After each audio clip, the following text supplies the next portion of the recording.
Assalamualaikum warahmatullahi wabarakatuh. Waalaikumsalam warahmatullahi wabarakatuh. Wonten keterangan saking Bapak Kiai Mukhlasun Rosid, kalau wau kita sedaya kapurih melepaskan sifat-sifat basariyah. Saat menika kula mboten saged ngelepasaken sifat basariyah. Keranten niki niat nek mboten kula tinggalaken berarti kula mboten saged tanglet niki wis. Kula mboten saged Tanglet. Oh nggih, nggih. Nggih. Dados kula mboten saged ninggalaken sifat basariyah. Nggih. Ingkang angka kalih jati diri niku wonten ruh lan jasad. Weruh dan Ruh dan jasad. ruh dan jasad. Nggih. Nggih. Lah teng ngriku ruh dan jasad niku wonten sifat-sifat penguasa dan yang dikuasai. Dikuasai. Yang memimpin dan dipimpin. Yang dipimpin. Yang disuruh dan yang menyuruh dan yang disuruh. Nyuwun dipun wedhar ilmu jati diri menika. Injih. Saking kula matur nuwun ingkang kathah, kula akhiri wabillahi taufik wal hidayah. Assalamualaikum warahmatullahi wabarakatuh. Waalaikumsalam warahmatullahi wabarakatuh. Termasuk tanya jawab itu juga sifat basariyah. Bagaimana ketika sifat basariyah itu berlaku tapi jadi basiro. Ini memang selagi kita masih ada di dunia, Mbak, mohon maaf, nggak bisa kita melepaskan sifat basariyah. Cuman bagaimana basariyah menjadi basiro. Leres betul. Kalau sudah lepas basariyah itu tidak ada tanya jawab. Masa Allah tako Allah. Lah ngeten nggih? Ndak. Tapi kita harus paham tentang tarkib kodim ala kodim. Ya. Tarkib kodim ala kodim. Kan ada kudus ala kudus, kodim ala kodim. Ada kudus ala kodim, ada kodim ala kudus. Ada 4. Sekarang bagaimana sifat basariyah itu menjadi basiroh? Ini yang dikatakan melepas. Satu contoh, kita sholat 5 waktu, ya. Tapi bagaimana? Itu kan sifat basariyah toh Pak, karena geraknya jasmani, ya. Tapi bagaimana ini akan menjadi basiroh? Ruhaniyah sampean harus melepas keakuan yang sholat, keakuan hamba yang sholat. Kudu dilepas. Sama kita makan, kan sifat basariyah. Bagaimana itu akan menjadi basiroh? Ya ketika makan, lepaslah keakuan kita yang bisa makan. Inilah yang kumaksud panjenengan di dunia jasadnya, tetapi ruhaniyah sampai sudah di akhirat.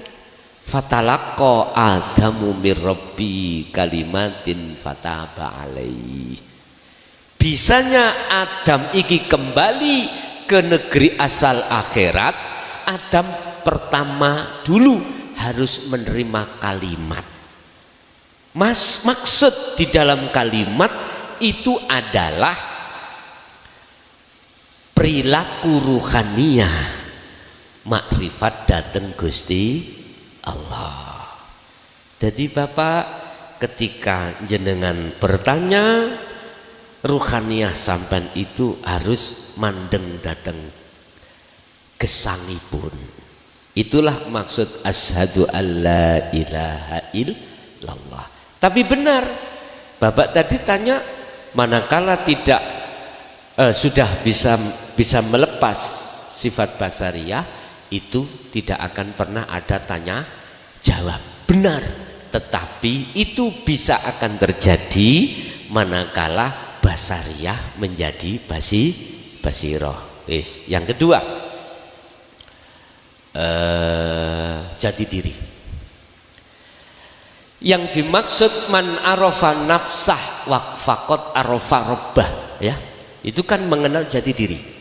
Jati diri yang dimaksud bukan jasmani, tapi adalah ruhani. Kalau jasmani ya udah, saya tidak bicara jasmani karena sudah tertuang di dalam hukum syariah. Lah ruhani ini Pak, mana yang dimaksud? Barang siapa yang kenal dirinya berarti hidup Pak. Tadinya kan kita merasa aku mukhlason hidup sebab dihidupi yang maha hidup. Berarti saya merasa hidup. Ini berarti saya belum kenal. Belum kenal diri saya. Dikatakan diri saya, aku kenal diri saya manakala faqat arafa rabbah. Hidup ini yang ku akui tadi ku lepas, akhirnya tinggal muncul hidup yang sejati. Siapa? Allah. Ini kalau dikembangkan, siapa aku? Allah. Tapi hidup ini tadi, inilah Bapak Ibu yang dimaksud surat Al-Anbiya ayat 25, pengajaran ilmu masuk di dalam diri aku, ana,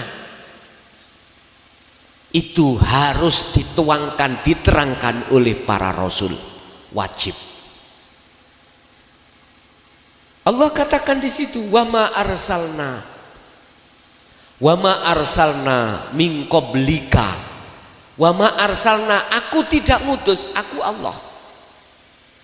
Wa ma arsalna, orang ngutus sapa ingsun mir rasulin, saking sebuah utusan min qablika, sebelum kau Muhammad. Iki Allah dawuh. Berarti rasul sebelum Muhammad siapa saja. Cara ngomong bahasa syariat, Nabi Isa sampai Nabi Adam. Oke. Illa kecuali ilaihi annahu, harus menyampaikan wahyu yang inti dari berbagai banyak wahyu. Intinya ada satu. Rupanya mana? Ilaihi annahu la ilaha illa ana. Aku, diri, itu tadi. Terangkan Muhammad tentang diri, tentang diriku keahatan ini, terangkan terhadap umatmu. Ini Pak yang ditutupi selama ini, sehingga kita umat Islam menengah ke bawah khususnya tidak paham tentang masalah diri, tidak paham tentang keahatan Allah, tidak paham. Entah alasannya apa, kok selama ini ditutupi. Itu saya tidak mengada-ngada, tidak menerka-nerka, terserah. Fakta di lapangan, kita umat Islam khususnya buta tentang ana, tentang aku, diri, iku buta. Akhirnya apa? Mohon maaf, ibadah dohiriyah kita yang dilakukan oleh jasmani, diri jasmani ini, ya hanya itu saja. Bahasa sholat ya sikrono sak liyane Gusti Allah, masih selain Allah. Entah itu ingin dilihat orang, entah itu masih tendensi pahala atau syurga, itu seperti itu. Apa fungsinya la ilaha illa ana ini Bapak Ibu? Mohon maaf, itulah diri yang sejati. Ana itu. Kalau diri jenengan sudah tidak mengakui hidup ini hidupku hamba, maka muncul akan hidupku Allah ana itu tadi. Kalau ini tidak diterangkan, mengapa harus ada kalimat berikutnya fa'budun? Ini kata perintah. Rasulullah diperintahkan tidak hanya menyembah pada Allah, tetapi juga diperintahkan untuk menerangkan maksud keahatan Allah itu bagaimana. Ini Pak. Tapi memang resiko Pak. Siapa yang berani membuka tentang ini luar biasa yang memungsuhi. Alah. Tapi Allah manakala sudah berkehendak, maka itu akan terbuka dengan lebar dan terang. Jadi kalau sudah tahu diri itu siapa, maka fakot arofa robbahu. Lah ngerti dah? Jadi niku hadits qudsi Pak kalau nggak salah.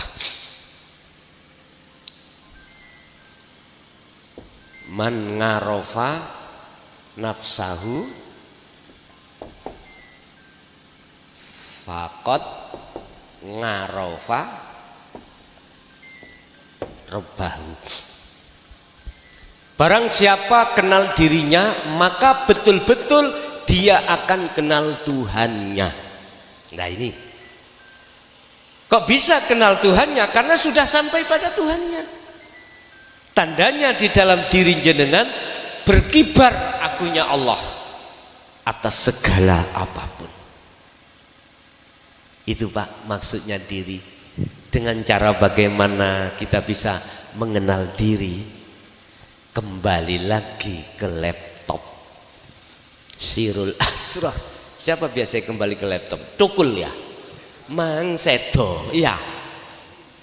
Dan laptop kembali lagi. Ini kuncinya untuk membuka diri itu di Sirul Asrar sampai fana'u dzikri. Begitu Pak.